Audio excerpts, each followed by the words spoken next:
सो कैसे हो सभी लोग। आई होप आप सभी लोग बढ़िया होंगे। तो इस वीडियो में बात करने वाला हूँ लुकिज्म के लेटेस्ट चैप्टर के बारे में एंड ये वीडियो बहुत ही ज्यादा अमेजिंग होने वाली है। तो एक बार चैनल को सब्सक्राइब करके वीडियो को लाइक कर दो एंड अब बढ़ते हैं वीडियो में आगे। तो चैप्टर की स्टार्टिंग हमें ठस्सा किंग को दिखाया जाता है, मतलब अल्टीमेट किंग को दिखाया जाता है एंड टॉम ली बोलता है मैं अल्टीमेट किंग अभी भी एक्टिव, बट वो बात पूरी कर पाता उससे पहले ही जेम्स ली उसे एक लात मार देता है एंड ये लात खाने के बाद टॉम ली जैसे ही थोड़ा सा दूर होता है जेम्स ली थोड़ी और बातें बोलता है एंड टॉम ली बिल्कुल ही जेम्स ली की बातों को इग्नोर करके मिस किम की साइज याद करने लगता है। लेकिन एक मिनट, मिस किम की इतने भी छोटे नहीं है यार, बालों की बात कर रहा हूँ भाई, बालों की। एंड टॉम ली मिस किम की साइज याद करे उससे पहले ही जेम्स ली आके उसके मुंह पे एक घुटना मार देता है एंड अपने थोबड़े पे ये घुटना खाने के बाद टॉम ली भी जेम्स ली के ऊपर अटैक करता है, लेकिन जेम्स ली उसे डॉज कर लेता है एंड जैसे ही टॉम ली का अटैक मिस होता है वैसे ही जेम्स ली उसके मुंह पे फिर से एक पंच मार देता है जिससे टॉम ली के मुंह का सारा विमल बाहर आ जाता है एंड इस विमल के निकलने के साथ साथ लाल बाल वाला लकी बहुत ही बुरा कूट रहा होता है द अल्टीमेट द अल्टीमेट ठस्सा किंग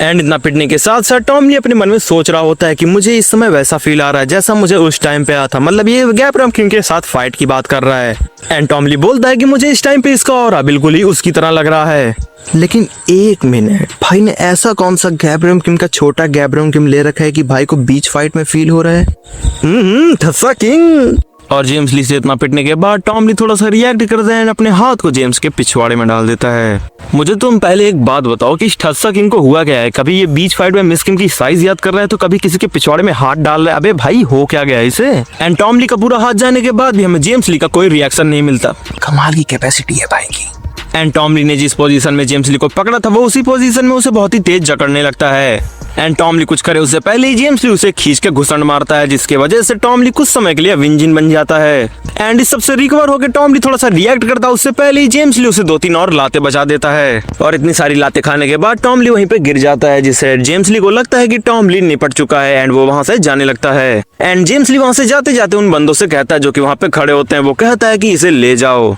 एंड वो बंदे जो वहां पे खड़े होते हैं वो टॉम ली को टच करने के लिए थोड़ा सा भी आगे बढ़े उससे पहले टॉम ली उठ के उनके मुंह पे 2 पंजे मारता है एंड मुझे ऐसा लगता है कि यही है टॉम ली का ultimate beast form and Tom Lee उन 2 बंदों को पंजे मारने के साथ जेम्स ली से कहता है आई मिलन की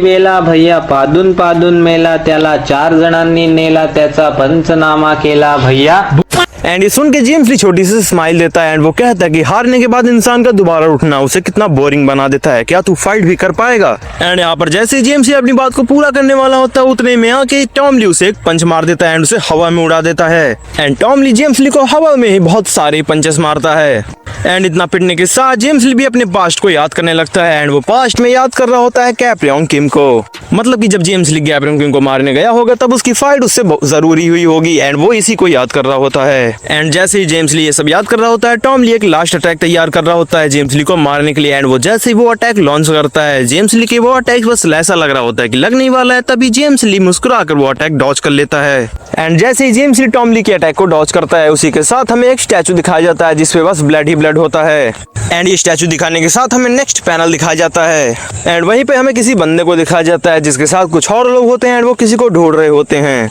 एंड अगर तुम्हें अभी भी नहीं समझ आया कि वो किसे ढूंढ रहे हैं तो वो डैनियल, यूजिन एंड उसके भाई को ढूंढ रहे हैं एंड ये सब बंदे यूजिन एंड उसके भाई एंड डैनियल को ढूंढ रहे होते हैं। उन्हीं में से एक को आके बहुत ही जोर का पंच लगता है एंड पंच मारने के साथ यहीं पे एंट्री होती है एसबी डैनियल की एंड यहाँ पे एसबी डैनियल अपने ओजी बॉडी को ढूंढ रहा होता है एंड वहाँ पे जितने भी लोग होते हैं वो कहते हैं ये दूसरा डैनियल है, इसे भी पकड़ो। लेकिन शायद इन बेचारों को ये नहीं पता कि डैनियल ने अगर अपनी उंगली से भी मार दिया तो इन बेचारों की हड्डियां टूट जाएंगी। खैर छोड़ो। एंड इसी के साथ जितने भी लोग डैनियल को मारने आ रहे होते हैं वो उन सबको कूट रहा होता है एंड इस टाइम पे तो वो बिल्कुल ही एक जानवर लग रहा होता है एंड सच बताऊं तो ये वाला पैनल देख के मुझे गोजो की याद आ रही है एंड डैनियल उन सब बंदों को कूट रहा होता है तभी उसके पीछे एक बंदा खड़ा होता है जो कि डैनियल की फोटो लेकर डैनियल को दिखा रहा होता है एंड पूछ रहा होता है कि ओ ये तो तू है, अबे क्या शादी करने के लिए आया है डैनियल से। एंड ये मोटा जियान जैसे ही डैनियल पे अटैक करने जाता है उतने में डैनियल इसे खींच के घुसंड मारता है एंड मैं लिख के दे सकता हूँ कि इस घुसंड से इस बंदे का गू तो जरूर निकल गया होगा एंड डैनियल उस बंदे को इतना ज्यादा कूटता है उसका फेस का एक्सप्रेशन ही बिगड़ जाता है, अरे सॉरी उसका फेस ही बिगड़ जाता है एंड वहाँ पे जितने और लॉन्डे लपाटे खड़े होते हैं ये देखकर तो उनकी बुंड फट चुकी है एंड उनको ये समझ आ चुका है कि यहाँ पे एक मॉन्स्टर की एंट्री हो चुकी है एंड इस टाइम पे डैनियल की आंखें बिल्कुल काली हो चुकी है एंड वो उन बंदों से बोलता है कि तुम कर क्या रहे हो, मेरी बॉडी को जल्दी ढूंढो एंड अगर तुमने नहीं ढूंढा तो तुम मरने वाले हो। एक मिनट, अगर ये यूआई में तो ये बोल कैसे रहा है। एंड गाइस इसी के साथ ये वीडियो एंड होती है, मिलते हैं नेक्स्ट वीडियो में, तब तक के लिए बाय बाय।